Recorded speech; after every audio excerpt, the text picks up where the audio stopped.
दोस्तों आइए आज बात करते हैं टीडीएस रिटर्न की। अगर आप हमारे चैनल पर पहली बार आए हैं तो सब्सक्राइब ज़रूर करें। अभी तक अगर आपने अपना आईटीआर फाइल नहीं किया है तो चलिए हम इसके बारे में आपको पूरी जानकारी देते हैं। पिछले साल आपका कहीं ना कहीं टीडीएस कटा हुआ है, तो रिटर्न की जो लास्ट डेट है वो 31 मई।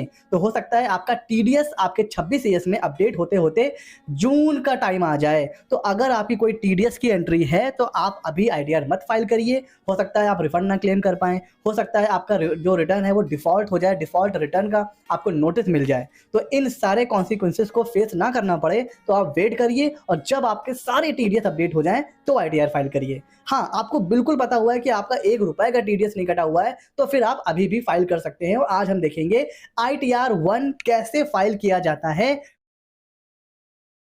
बहुत इजी प्रोसेस होता है, मैं उसको और इजी तरीके से एक्सप्लेन करूंगा तो आपको और इजी लगेगा। आईटीआर 1 फाइल करने से पहले जो चीजें हमारे पास, जो इन्फॉर्मेशन हमारे पास होनी चाहिए, उनमें सबसे पहले है फॉर्म 16। तो अगर आप खुद हैं तो आपका एम्प्लॉयर आपको फॉर्म 16 देगा। अगर आप अपने क्लाइंट का फाइल कर रहे हैं तो आपको अपने क्लाइंट से सबसे पहले क्या मांगना है कि भाई फॉर्म 16 दे दीजिए, उसमें सारी डिटेल होती है। हो सकता है फॉर्म 16 ना हो तो आप क्या मांगोगे फिर कि भाई आप अपनी सैलरी स्लिप दे दीजिए पूरे 12 महीने की, तो मैं उससे आपकी सैलरी फेच कर लूंगा। अगर सैलरी स्लिप भी नहीं है तो फिर आप बोलोगे भाई आप मुझे अपना बैंक स्टेटमेंट दे दो, क्योंकि सैलरी तो बैंक में आ रही होगी, हम बैंक से हम कैलकुलेट कर लेंगे कि आपकी सैलरी कितनी आई है। उसके अलावा बैंक स्टेटमेंट क्यों चाहिए होता है? सेविंग बैंक का इंटरेस्ट भी आप बैंक स्टेटमेंट से लेंगे। ठीक हो गया जी। एफडीआर, अगर कोई एफडी में इन्वेस्ट कर रखा है आपके क्लाइंट ने या आपने खुद ने, तो उसकी डिटेल आपके पास होनी चाहिए, बिकॉज उसका जो इंटरेस्ट होता है वो भी आपको रिपोर्ट करना होता है। उसके अलावा 26 ईएस आपको जरूर चेक करना है। बिना 26 ईएस चेक करे तो आईटीआर फाइल करने की गलती मत करिएगा। और 26 ईएस के साथ साथ एआईएस और टीआईएस भी आपको चेक करना ही करना है। अब ये उसके अलावा इन्वेस्टमेंट की डिटेल भी आपके पास होनी चाहिए। भाई आप डिडक्शन क्लेम करना चाहते हैं अलग अलग सेक्शन में, तो इन्वेस्टमेंट की डिटेल भी आपके पास होनी चाहिए। जब ये सारी इंफॉर्मेशन आपके पास होगी फिर आप रेडी हैं बिल्कुल आईटीआर 1 फाइल करने के लिए। तो जब आप रेडी हैं तो मैं आपके ऊपर ई फाइलिंग पे जाना है, income tax return and file income tax return. यहाँ पर ये देखिए आपसे पूछेगा भाई क्या असेसमेंट ईयर है, तो हमारा है 23-24। ठीक है, उससे पहले ये पूछ रहा है कि भाई ऑनलाइन फाइल करना चाहते हो कि ऑफलाइन। अच्छा, तो हम तो ऑनलाइन ही फाइल करेंगे। क्लिक करते हैं। अरे ये क्या, जैसे ही मैंने असेसमेंट ईयर सिलेक्ट किया ये तो ऑप्शन चला गया ऑनलाइन ऑफलाइन का। अच्छा चलिए आगे चलते हैं। फाइलिंग टाइप क्या होगा हमारा? ओरिजिनल आईटीआर है, इसको नो कर देंगे, और आईटीआर है आईटीआर 1, और करेंगे कंटिन्यू के ऊपर क्लिक। ओके, ये देखिए यहाँ पर अभी ऑनलाइन आप फाइल नहीं करते हैं, इसीलिए नहीं कर सकते हैं, इसीलिए वहां पर ऑप्शन नहीं आ रहा है। एज ऑफ नाउ आईटीआर 1 और आईटीआर 4 अगर आपको फाइल करना है तो आप ऑफलाइन यूटिलिटी से ही फाइल कर सकते हो। ऑनलाइन फाइल करने की फैसिलिटी अभी इनेबल नहीं हुई है। हो सकता है 1 हफ्ता या 10 दिन के अंदर ऑनलाइन फाइलिंग फैसिलिटी भी इनेबल हो जाए, बट आज के टाइम में अगर आपको आईटीआर 1 या आईटीआर 4 फाइल करना है तो आप ऑफलाइन ही फाइल कर सकते हो। ठीक हो गया जी। ओके, और ऑफलाइन कैसे फाइल करना है? हमें डाउनलोड सेक्शन में जाकर के वहां से हम आईटीआर डाउनलोड कर लिया है। तो कुछ ऐसा दिखता है हमारा आईटीआर 1 का फॉर्म। और अगर मैं आईटीआर की बात करूं तो आईटीआर 1 2 3 4 5 6, अगर मैं इन सबकी बात करूं तो इन सब में सबसे इजी जो रिटर्न है वो होता है आईटीआर 1। एकदम सिंप्लीफाई इसका फॉर्म होता है। आइए इसके बारे में देखते हैं। पहले तो हमें अब देखिए टैब कितने आ रहे हैं। पहला टैब है, फिर टीडीएस, टीसीएस, टैक्स पेड का है 80D, 80G, 80GGA। सबसे पहले मैं इन दो टैब को किनारे कर देता हूं। अगर आपने कोई डोनेशन दे रखा हुआ है, चाहे किसी ट्रस्ट को, किसी पॉलिटिकल पार्टी या किसी रूरल डेवलपमेंट फंड में, तो ही आपको 80G और 80GGA की तरफ देखना है। लेकिन मैं अगर बात करूं तो 99% लोग कहीं पर भी डोनेशन वगैरह नहीं देते हैं। अगर आपने दिया है तो ही आपको 80G या 80GGA में उसकी डिटेल देनी पड़ेगी। तो ये जो टैब है ना, इसको आप किनारे कर दीजिए, ये आपके काम के नहीं है। उसके अलावा बच रहे हैं 1 2 3 4 और 5। ये टैब हैं जो हमारे काम के हैं, जिसमें पहला सबसे इंपॉर्टेंट है, बिकॉज सारी इनकम की डिटेल हमें यहीं पर पुट करनी है। नाम, लास्ट ईयर का पैन, लास्ट नेम, एड्रेस। और यहाँ पर देखिए ये सबसे इंपॉर्टेंट है, are you opting for new tax regime?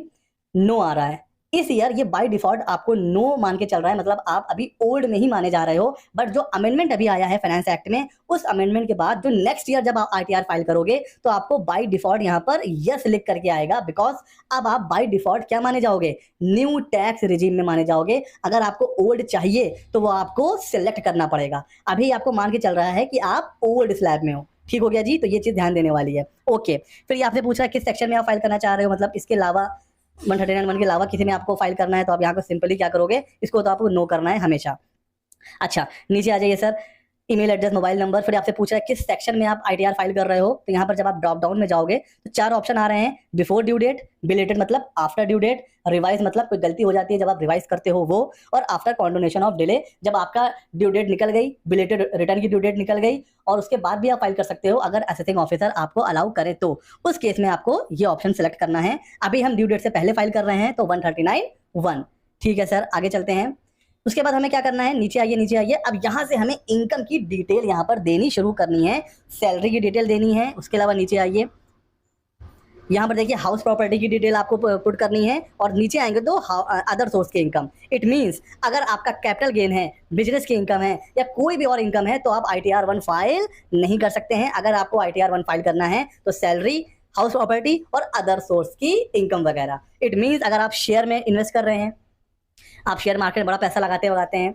अब यहाँ पर जो AIS और TIS है ना, इसकी इंपॉर्टेंस बहुत ज्यादा बढ़ जाती है। बिकॉज कई बार क्या होता है ना, क्लाइंट आपको नहीं बताएगा कि वो शेयर खरीद रहा है, बेच रहा है। उसकी डिटेल आपको AIS TIS में दिख जाएगी कि हाँ ये बंदा शेयर मार्केट में पैसा लगा रहा है।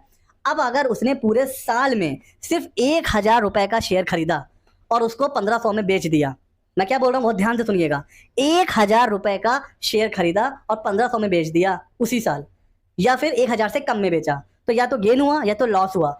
अगर इन दोनों में से कोई भी सिचुएशन है तो आप ध्यान रखिए ITR 1 आप फाइल नहीं कर सकते, फिर आपको ITR 2 फाइल करना पड़ेगा। बिकॉज ये क्या हो जाएगा, ये कैपिटल गेन हो जाएगा या फिर कैपिटल लॉस हो जाएगा। इसीलिए मैं आपसे बोल रहा हूं कि अभी AIS TIS 26AS अपडेट होते होते मई जून का टाइम आ जाएगा। तो जब तक ये पूरी तरह से अपडेट नहीं हो जाता है तो मेरा तो ये सजेशन होगा अभी आप ITR 1 या ITR 4 फाइल मत करिए। क्यों नहीं पता चलेगा, आपने फाइल कर दिया ITR 1, जाना था ITR 2, तो आपके पास क्या आ जाएगा, नोटिस आ जाएगा डिफॉल्ट रिटर्न का।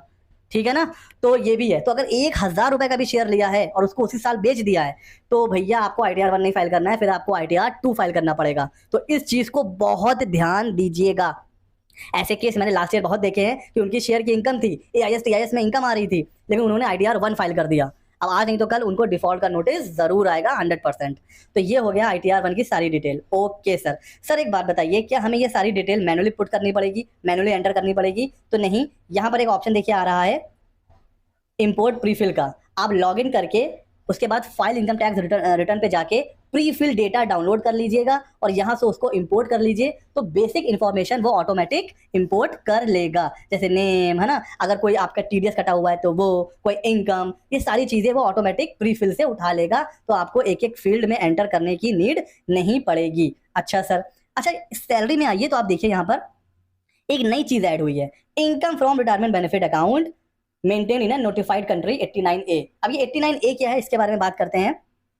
89A ये लास्ट ईयर अप्रैल में एक CBDT का नया सेक्शन इंसर्ट हुआ था, तो इस बार ITR में उसको क्या किया गया है, उसको भी इंप्लीमेंट कर दिया है। वो देखिए क्या रहा है, ट्रीटी साइन होती है, इसको आप ऐसा समझ लो एक कॉन्ट्रैक्ट साइन हो जाता है इंडिया के बीच में और किसी दूसरी कंट्री के बीच में। किस लिए, डबल टैक्सेशन को अवॉइड करने के लिए। जैसे मैं हूं, मेरी कोई इनकम है जो किसी और कंट्री में हो रही है, तो वहां पर भी मैंने टैक्स पे कर दिया। अब फिर मैं इंडिया आ गया और इंडिया में भी मुझे टैक्स पे करना पड़ा, तो इनकम एक हो रही है बट उसके ऊपर मुझे 2 बार टैक्स पे करना पड़ रहा है। उसी तरह जो जैसे IPL चल रहा है, IPL में फॉरेन प्लेयर्स मैच खेल रहे हैं, यहाँ पर उनको प्राइज मिल रहा है, तो यहाँ पर भी टैक्स कट रहा है। जब वो अपनी कंट्री जाएंगे तो वहां पर भी उनको टैक्स पे करना पड़ेगा। तो यहाँ पर एक ही इनकम पर डबल टैक्स पे करना पड़ रहा है बॉस। इसी प्रॉब्लम को सॉल्व करने के लिए क्या होता है, सब कंट्री आपस में एक ट्रीटी, एक कॉन्ट्रैक्ट साइन कर लेते हैं, double taxation avoidance agreement DTAA, कि भाई अगर किसी एक कंट्री में भी टैक्स ले लिया ना तो अब दूसरी कंट्री उसके ऊपर टैक्स नहीं लगाएगी। तो ये जो कॉन्ट्रैक्ट होता है ना, ये जिन कंट्री के साथ हो रखा है वो है नोटिफाइड कंट्री। और उनकी अगर मैं लिस्ट की बात करूं तो वो कहां पर आ रहा है, वो सिंपली यहां पर आ जा रही है। देखिए एक तो USA है, UK है, कनाडा है, ठीक है। उसके अलावा अगर कोई कंट्री है तो यहाँ पर आ जाएंगी। तो अगर यहाँ से आपने कोई रिटायरमेंट बेनिफिट अकाउंट मेंटेन कर रखा है, उससे कोई इनकम आ रही है, तो वो आपको यहाँ पर एंटर करना है। ये एक चेंज हुआ है जो लास्ट ईयर तक नहीं था, इस बार ये चेंज हुआ है। ओके सर, एग्जाम अलाउंस वगैरह की डिटेल आपको यहाँ देनी है। अब ये सारी चीजें ना आपको आपके जो फॉर्म 16 है वहां से मिल जाएगी। स्टैंडर्ड डिडक्शन ऑटोमेटिक यहाँ पर 50,000 उठा लेगा। जैसे अगर मैं ऊपर चलूँ और मैं सैलरी में सैलरी डाल देता हूँ, सपोज 8 लाख डाला मैंने।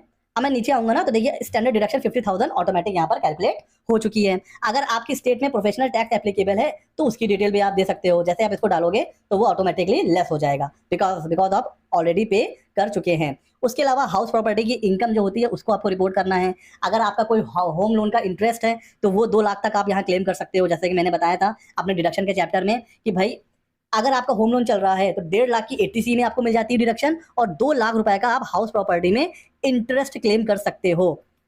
तो इसका क्या बेनिफिट है, 3.5 लाख का बेनिफिट आपको मिल जाता है। आपकी इनकम 3.5 लाख रुपए से कम हो जाती है, तो अच्छा खासा बेनिफिट मिल जाता है। तो इसीलिए मैंने बताया था कि अगर आपका होम लोन चल रहा है तो आंख बंद करके आपके लिए क्या बेनिफिशियल होने वाला है, तो आपके लिए आंख बंद करके ओल्ड स्लैब ही बेटर होने वाला है अगर आपका होम लोन चल रहा है तो। ठीक हो गया जी, ओके।